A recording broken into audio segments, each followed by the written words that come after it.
Now, we may not have a choice in where we start off in life, but we damn sure have a say-so when it comes to where we end up. And if you find yourself born in an environment like the hood or the ghetto, the trailer park, the barrio, something of that nature, I would suggest exercising the highest form of self-love as well as self-care and getting the hell out of that environment. Simple as that. Simple as that. If you can help it, the very moment that you believe yourself to be financially secure in it, damn it, you don't even have to get to that place. Just set your mind to say, I will no longer be given over to the ghetto mentality, and watch how life starts to unfold for you. You separate yourself from that mentality, from those toxic and dysfunctional behavioral patterns, and watch how God starts to move things in your life. Get Out. Y'all remember the movie Get Out? This is the real Get Out, not that cosplaying, ashwagandha, Wakanda forever, race hustling sort of. Get the hell out of the ghetto, period. So we're about to get into a video right now of a young woman who has come to this very same conclusion herself. And y'all let me know what y'all think about her perspective. Would she be considered as racist for sharing these very same sentiments? And she goes a little deeper. I'm just going to let y'all know that. I watched the first few seconds of this, and let me just tell y'all, she is not going to mince words. Without further ado, let's get into. Do not let other black people guilt trip you into staying in the hood if you don't want to live in the hood. You want to be in close proximity to whiteness. You're not involved in the culture. You don't understand. I lived in a black neighborhood my entire life. I went to black schools my entire life, from pre-K to college. I don't live around a lot of black people anymore. And let me tell you, I feel safe. Like, my nervous system is... Uh-oh. Did y'all hear that?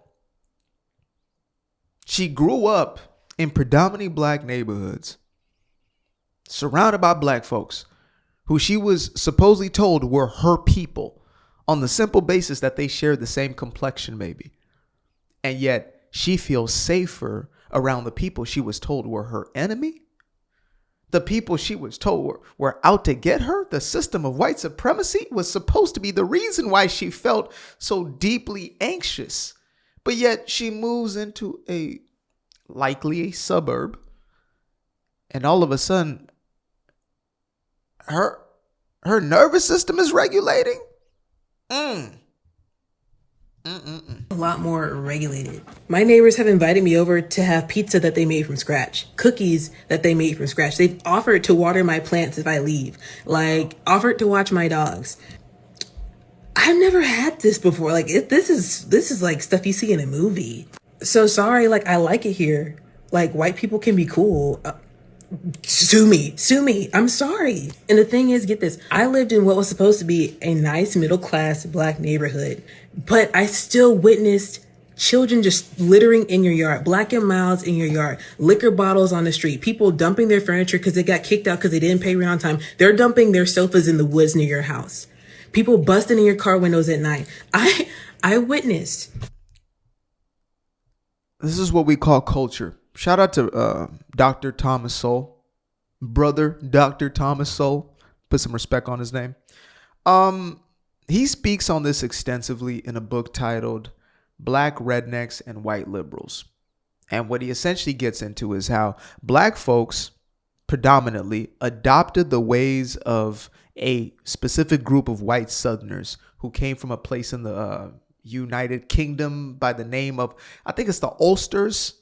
I think I continue to say it, but essentially there's a group of these people who are essentially the equivalent of savages. They were white folks, but they were given over to violence, promiscuity. I mean, they were lazy. They were entitled. The very same things we see now in the ghetto mentality existed back then.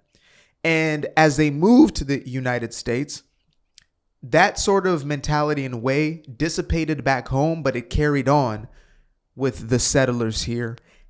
And then they rubbed off on black folk, and black folk took that to the north. And so a lot of these customs, these ways were taken, they were internalized, right? And they were perpetuated.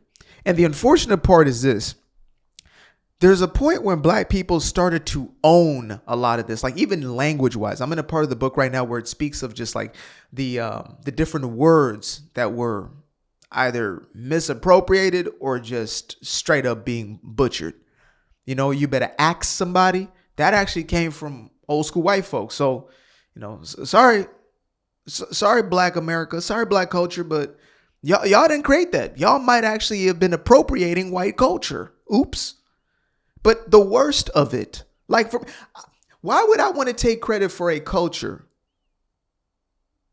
that destroys its own, that destroys its environment, that is lazy, entitled? Why would I want to endorse and internalize and protect a quote unquote culture that is that dysfunctional? That's the real problem. That goes with any group of people anywhere in the world. You see this in a host of places in the world, right? Well, you have groups of people who have internalized and now project and promote this dysfunctional way of living. And you can't separate it from them because they believe it's their culture. They believe that's my culture. That's who I am. If you strip that away from them, I mean, they wouldn't know who they were. They wouldn't know their left foot from their right foot. Identity is the most powerful thing in life. Whatever it is you identify yourself with, you resonate with, you behave in alignment with that thing. That becomes your character and your personality. And if your whole environment is informing that, you're cooked. You're cooked. An elementary school child get off the school bus and pee in our yard. Like, this is supposed to be a middle-class Black neighborhood. I can't imagine what it is like in a Section 8, like hood neighborhood. Like, sue me, I don't want to live like that. When I lived in DC for school, like, it was the hood. You can't go down the street without smelling piss and cigarettes. You can't walk down the street without some man trying to get Sounds like San Francisco. in your pants. You can't leave your bike. You could chain up your bike. They will steal everything but the frame. No, who wants to live like this just so you can say, I never abandoned the hood? Not to hell with that. I'm abandoning the hood every time. With $1 in my pocket,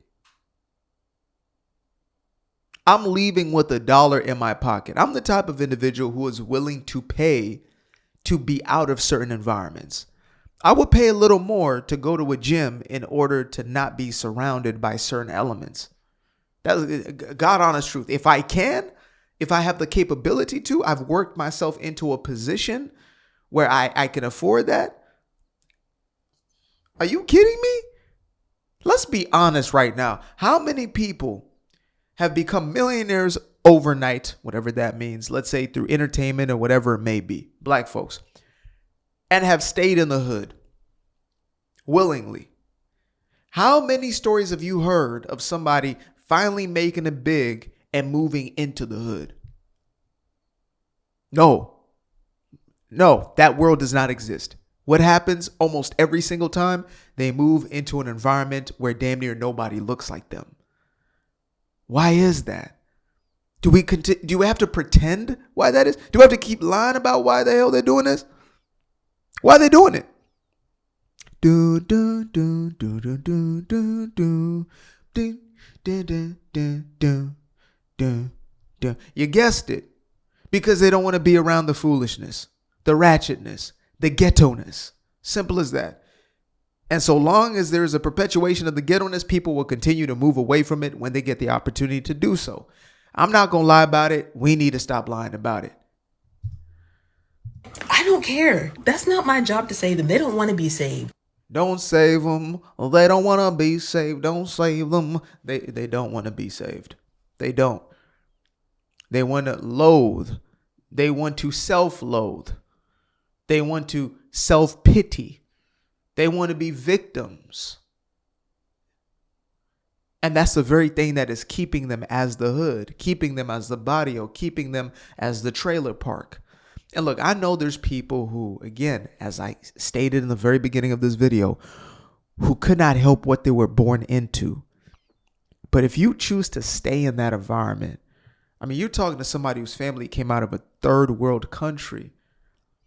There were decisions that had to be made. There was work that had to be done in order to get ourselves out of that place, because it will consume you whole. As strong-willed and strong-minded as you may be, that environment will consume you whole. A lot of these kids that you see that have become nothing more than just products of their environment,